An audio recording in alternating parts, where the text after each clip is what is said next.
That was a huge mistake. Yeah,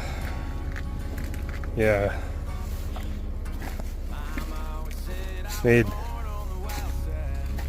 a whoppingly inappropriate miscalculation there. Mainly because I'm all by myself.